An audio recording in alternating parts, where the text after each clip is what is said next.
ہے یہی اس لیے کہ کربلا ہمیشہ معصوم کی روشنی میں سمجھیں، کربلا سمجھیں کہ اہل بیت اطہار نے کربلا کے لیے کیا کہا ہے۔ ہم اپنی نگاہوں سے، اپنی کج فکری سے، اپنے ذہنوں سے کربلا نہیں سمجھ سکتے۔ ہم اپنے ذہنوں سے نہ کربلا کو سمجھ سکتے ہیں نہ کربلا کو دیکھ سکتے ہیں۔ یہی وجہ تھی جنہوں نے کربلا کو اپنی نظر سے دیکھا انہوں نے کہا کہ کربلا میں حسین نماز کے لیے گئے۔ جنہوں نے کربلا کو اپنی نظر سے دیکھا انہوں نے کہا کربلا میں حسین روزہ کے لیے گئے۔ جنہوں نے کربلا کو اپنی نگاہ سے دیکھا انہوں نے کہا حج بچانے کے لیے گئے۔ یعنی یہ ساری چیزیں، یہ ساری تفسیریں اس لیے تھیں کہ سب اپنی نگاہ سے کربلا کی تفسیر کر رہے تھے، سب اپنے اعتبار سے کربلا کو سوچ رہے تھے۔ میں بہت دور تک آپ کو یہ بات پہنچا رہا ہوں اور جہاں جہاں آواز آ رہی اس بات کو غور سے سنیں۔ کربلا اگر سمجھنا ہے تو معصوم کی روشنی میں سمجھیں۔ کون بتائے گا کربلا؟ جو کربلا کو ہموار کر رہا ہے، جو کربلا کے راستے کو بنا رہا ہے، جو یہ آمادہ کر رہا ہے اور کربلا کو اس منزل تک پہنچا رہا ہے، وہ کوئی اور نہیں ہے بلکہ حسن ہے جو حسین کے بھائی ہیں۔ اور کب بتا رہے ہیں؟ آواز دی جب حسن کے جگر کے ٹکڑے کٹ کٹ کے تش میں گر رہے تھے، اور جب حسن نے دیکھا کہ لال حسین رو رہے ہیں تو قریب بلا کے ایک جملہ کہا کہ اے حسین نہ روئیے۔ عظیم جملہ ہے یہ امام حسن علیہ السلام کا امام حسین کے لیے۔ کیا کہا؟ اے حسین نہ روئیے، لا یوم کا یوم کا یا ابا عبداللہ، اے حسین آپ کے دن جیسا کوئی دن نہیں ہو سکتا۔ توجہ چاہ رہا ہوں، آپ کے دن جیسا کوئی دن نہیں ہو سکتا۔ میں بس 2-3 منٹ کے اندر، صاحب زیادہ نہیں اور مجلس ختم ہو جائے گی اور یہ تقریر ختم ہے، آپ اس کے بعد جلوس کے اگلی منزل میں ہوں گے۔ لہٰذا اے حسین آپ کے دن جیسا کوئی دن نہیں ہے۔ میں تھوڑی دیر کے لیے میرے ساتھ ہوں اور مجلس ختم، یہ تقریر ختم ہے۔ کیا کہا امام حسن نے؟ اے حسین آپ کے دن جیسا کوئی دن نہیں ہے، آپ کے دن جیسا کوئی دن نہیں ہے۔ کب یہ جملہ ارشاد فرمایا ہے؟ جب جگر کے ٹکڑے کٹ کٹ کے تش میں گر رہے ہیں۔ مصیبتوں کو حسن نے دیکھا ہے، آدم کے دنوں کو حسن نے دیکھا ہے، نوح کے دنوں کو دیکھا ہے حسن نے، ابراہیم کے دنوں کو دیکھا ہے، جس نے اپنی ماں کی ٹوٹی ہوئی پسلیاں دیکھا ہے، جس نے علی کی خاموشی دیکھی ہے، جس نے محمد کی پریشانیاں دیکھی ہیں، سب کچھ دیکھنے کے بعد آواز دی اے حسین تمہارے دن جیسا کوئی دن نہیں ہے، اے حسین تمہارے دن جیسا کوئی دن نہیں ہے۔ غور فرمائے کربلا کیا ہے، جس مقام کے اوپر حسین کھڑے ہیں وہ جگہ کون سی ہے اور کربلا کی حقیقت کیا ہے۔ یقین کریں ہم بڑی آسانی سے کہہ دیں ہم نے کربلا سمجھ لی، لیکن آج تک الف بائے کربلا کا کسی نے حق ادا نہیں کیا ہے۔ کیا کہا حسن نے؟ اے حسین تمہارے دن جیسا کوئی دن نہیں، یعنی آدم کے دن جیسا کوئی دن نہیں۔ صلوات بھیج دیں ایک بار محمد والے محمد پر۔ آپ میری طرف متوجہ ہوں اور تقریر میں صلوات نہیں، لہٰذا ساری چیزیں اڑتی رہیں گی اور بنتی، دنیا ٹیکنالوجی بہت آگے چلی گئی ہے، سب آپ دیکھیں گے، بس تھوڑی دیر متوجہ ہوں میرے سامنے۔ لہٰذا کیا کہا حسین آپ کے دن جیسا کوئی دن نہیں، یعنی آدم کا دن حسین کے جیسا نہیں ہو سکتا، نوح کا دن حسین کے جیسا نہیں ہو سکتا، ابراہیم کا دن حسین کے جیسا نہیں ہو سکتا، موسیٰ عیسیٰ سارے دنوں کو حسن نے ایک طرف کیا اور کہا حسین تمہارے دن جیسا کوئی دن نہیں ہو سکتا۔ یقین کریں یہ جملہ وہ ہے کہ یہاں کے اوپر آیت اللہ جواد عاملی صاحب نے کہا کہ اس حدیث کا مطلب یہ ہے کہ حسین کربلا میں ایک ایسے پوائنٹ کے اوپر کھڑے ہیں کہ اگر ایک قدم حسین کا پیچھے ہٹ گیا تو آدم کی زحمتیں برباد، نوح کی مشقتیں برباد، ابراہیم کی زحمتیں برباد، موسیٰ کی زحمتیں برباد، فاطمہ کی پسلیوں کا ٹوٹنا برباد، علی کی خاموشی برباد، حسن کی صلح برباد۔ کیا کیا حسین نے کربلا میں پہچانے؟ بس حسین نے ایک قدم آگے بڑھا کر آدم کی زحمتوں کو بچا لیا، نوح کی مشقتوں کو بچا لیا، ابراہیم کی زحمتوں کو بچا لیا۔ شاید یہی وجہ تھی کہ جب کربلا کے بعد ہر معصوم کے سامنے حسین کا چہرہ آیا تو آواز دی آدم کے وارث تم پر ہمارا سلام، نوح کے وارث تم پر ہمارا سلام، ابراہیم کے وارث تم پر ہمارا سلام۔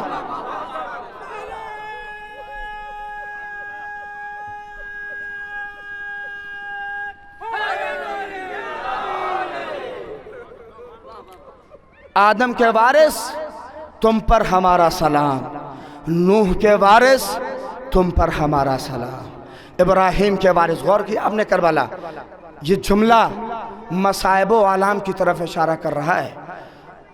باپ جاکنی کے عالم میں ہو اور بیٹا باپ کے سامنے اگر رو رہا ہو تو یہ جملہ اگر باپ اپنے بیٹے کو قریب بلا کے کہے کہ میرے لال نہ رو، اس سے بڑا دن تمہارے اوپر آنے والا ہے، تو یہ رونے کا مقام ہے، تسلی کا مقام ہے۔ بیٹا رو رہا ہے تو باپ کہہ رہا ہے، اور بھائی چاہے بڑا ہو، رشتہ کوئی بھی ہو۔ حسن کو کیا تھی؟ زینب رو رہی ہیں، کلثوم رو رہی ہیں، عباس رو رہے ہیں، لیکن جیسے ہی حسین کو روتا ہوا دیکھا تو ایک مرتبہ دل، یہ اگرچہ مناقب کا اور اس لیے کہ امام کا قول جو ہے، اور امام کیا قول امام الکلام ہوتا ہے، اس کو کوئی سمجھ نہیں سکتا، قریب بلا کے کہا اے حسین سب روئے ہمیں برداشت ہے، لیکن آپ اگر گریہ کریں آواز اللہ یوم کیومک یا ابا عبداللہ، اے حسین تمہارے دن جیسا کوئی دن نہیں ہے، اے حسین نہ رو، اے حسین نہ رو، جگر کے ٹکڑے کٹ کٹ کے تش میں گر رہے، لیکن اے حسین جب کربلا میں قاسم کے ٹکڑے چنو گے تب پتہ چلے گا کہ میں نے کیوں کہا اے حسین تمہارے دل جیسا کوئی دل نہیں۔ خدا آپ کو کسی غم میں نہ رلائے سوائے غم سید الشہداء کے، یہ 40 حسینی ہے۔ خدا ان آوازوں پر رحمت نازل کر، اور میں دعا کرتا ہوں اور کر رہا ہوں آپ کے لیے کہ پروردگار آپ کو اس دن کربلا میں پہنچائے کہ جا کے حسین کے زری کے سامنے سلام کر کے کہیں اے آقا برسوں کی محنت کام آ گئی، اے آقا برسوں جو ہم نے آپ کے جلوس میں شرکت کی وہ کام آ گیا، لیجئے ابھی اذان کا وقت قریب آ رہا ہے، آئیے ذرا حسین کے اس اکبر کو یاد کر لیں۔ اے آقا حسین آپ کے اکبر پر ہمارا کروڑوں سلام، اکبر کی اذان کے اوپر کروڑوں سلام۔ آئیے انہی اذانوں کے ساتھ نہ جانے کتنی آس اور کتنی بچیاں منسلک ہیں کہ جو علی اکبر کی اذان سننے کے لیے بے چین۔ تھوڑی دیر کے لیے بس آپ مجھ سے جڑیں اور مصائب ختم ہو جائے گا کہ انہی اذانوں نے، اور یہی جو ابھی وقت آ رہا ہے کہ اہل بیت کے گھر میں ہر کوئی منتظر تھا، سکینہ منتظر کہ میرا بھیا اذان دے گا، باقاعدہ مائیں منتظر ہیں کہ علی اکبر کی اذان ہوگی، لیکن اذان علی اکبر کہاں؟ علی اکبر تو ایڑیاں رگڑ کے خاک کربلا پہ سو گئے۔ اے عزادارو 40 حسینی ہے، چاہتا ہوں کہ اس لال کی خدمت میں مصائب کے 2 فقرے پڑھوں اور یہاں پہ تقریر ختم کر دوں۔ یقین جانے جب آپ جلوس لے کے چل رہے تھے تو مجھے ایسا لگ رہا تھا کہ جیسے کہیں نہ کہیں جلوس میں حسین کا وہ بیٹا کہ جس کے پیروں میں زنجیریں، ہاتھوں میں ہتھکڑی، گلے میں توق، اور وہ چل چل کے آپ کو دعائیں دے رہا ہو، اے میرے بابا کے رونے والے، اے میرے بابا کے جلوس میں شرکت کرنے والے، میرے پیروں پہ زنجیریں ہیں لیکن تمہارے پیر آزاد ہیں، میرے ہاتھوں میں ہتھکڑیاں ہیں تمہارے ہاتھ تو آزاد ہیں، میرے گلے میں خاردار توق ہے لیکن تمہارے گلے آزاد ہیں۔ اے عزادارو آئیے اس لال کو پرسا دیجئے، اس لیے کہ وہی وہ شخص تھا جس نے کربلا میں سب دیکھا۔ 2 آوازیں روایت کہتی ہیں کہ 2 آوازیں سجاد کے لبوں پہ تھی جب سے کربلا سے چلے، ایک عباس اور ایک شام۔ جب مصیبت پڑتی تھی آواز دیتے تھے اے چچا عباس، اے چچا عباس، اور جب کوئی پوچھتا تھا مصیبت کہاں پڑی تو آواز الشام الشام الشام۔ شاید یہی وجہ تھی کہ جب سائل نے گھر میں سوال کر لیا کہ مولا کیا وجہ تھی کہ جب جب کوئی تازیانہ لے کر آیا، جب جب کوئی پریشان کرنے آیا تو آپ نے چچا کو کیوں یاد کیا، آپ نے عباس کو کیوں یاد کیا؟ غور کرے مصائب کو، وہ فقرہ کلیجہ پھٹ جائے گا۔ سجاد نے اپنے کلیجے پہ ہاتھ مار کے کہا تمہیں کیا پتا کہ میرا چچا غازی کتنا بڑا شجاع تھا؟ جب تک میرا عباس میرا چچا تھا میرا بابا سلامت تھا، میری پھوپھیوں کی رضا اجرکم عند اللہ۔ لیجئے مصائب ختم کر دیے۔ سجاد رو کے کہنے لگے، خطیب منبر پہ ہے، 7 مرتبہ غازی کا نام آیا، امام نیچے بیٹھ گئے، 7 مرتبہ امام نیچے بیٹھ گئے۔ پوچھنے والے نے پوچھا مولا 7 مرتبہ جب نام آیا آپ کھڑے ہو جاتے تھے، آپ کھڑے ہو جاتے تھے؟ امام نے کہا پوری زندگی میرے چچا کا نام لیتا رہے، میں ایسے ہی کھڑا ہوتا رہوں گا، میرا چچا بڑا شجاع تھا۔ شاید یہی وجہ تھی، ابھی آپ نے جماعت کی ہے مصائب، لیکن وہ نہیں پڑھنا مجھے۔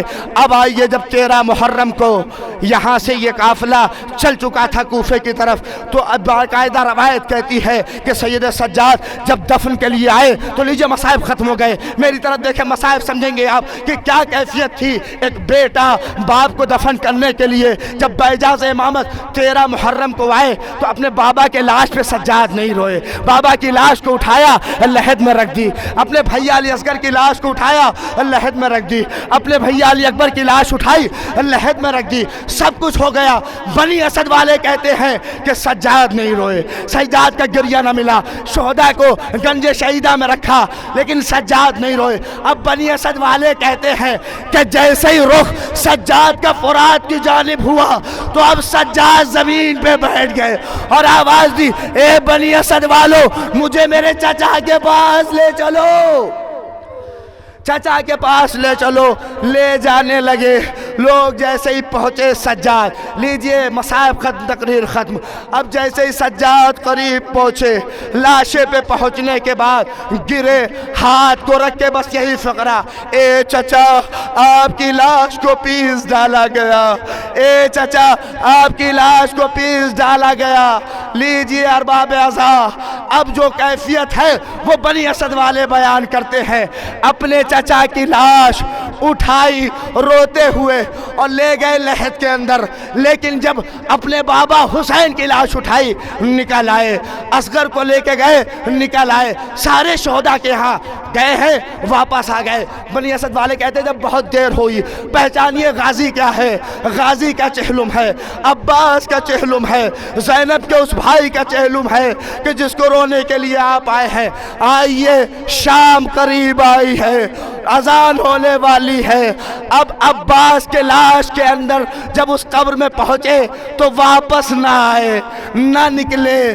بنی اسد والوں نے جب دیکھا ہائے غربت سجاد کہ اپنے رخسار کو غازی کے رخسار پہ رکھ کے بس یہی فقرہ، اے چچا ہماری مدد کریے، ہم کوفہ پہنچنے والے ہیں، اے چچا سکینہ کو تماچے یا رب جہاں پنجتن پاک کا صدقہ، اس قوم کا دامن غم شبیر سے بھر دے، بچوں کو عطا کر علی اصغر کا تبسم، بوڑھوں کو حبیب ابن مظاہر کی نظر دے۔